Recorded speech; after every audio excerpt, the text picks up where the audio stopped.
we knew something was happening at an early age. Like I said, right around that age 2, maybe a little bit later. And like I said, it was constantly going to the doctor and getting therapies and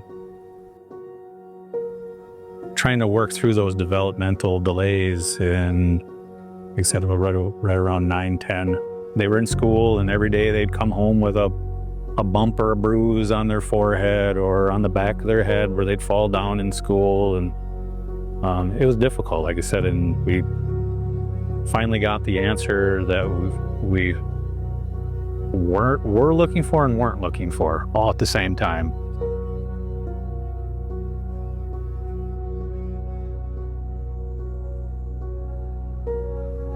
The boys are 14 years old. We found out when they were 11, so 2023, the spring of 2023. We had to have a genetic testing done and a T2 MRI that both confirmed the diagnosis. It's called PKAN, pantogenic kinase associated neurodegeneration.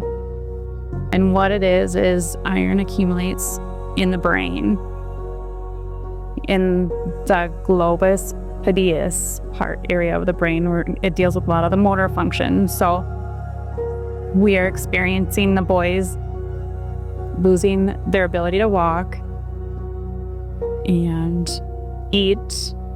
Speech. They've lost their ability to talk. Just gross motor skills, everyday skills that we all take for granted, that we utilize on a daily basis. They're losing that, the ability to do that.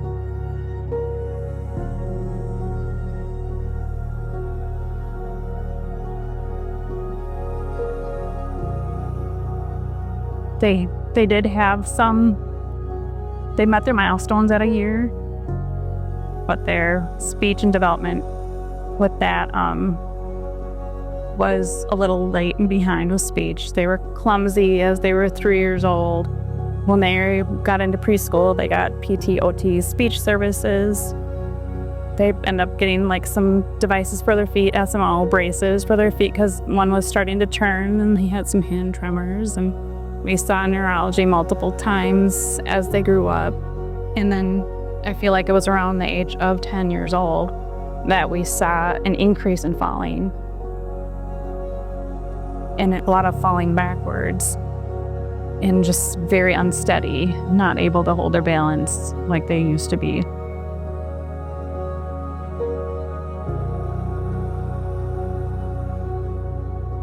The biggest symptom that they encounter with this disease is dystonia, and it's muscle contractions, and they get so tense. We dealt with Jace over the summer having oral dystonia to the point like his mouth would not open. 12 days stay in a hospital to try to go over medications to try to figure things out. He still has a lot of that dystonia going on, even throughout his body is just so tight. And that's devastating to see your child suffer. These kids and nothing you can do about it besides just relaxing them with medications.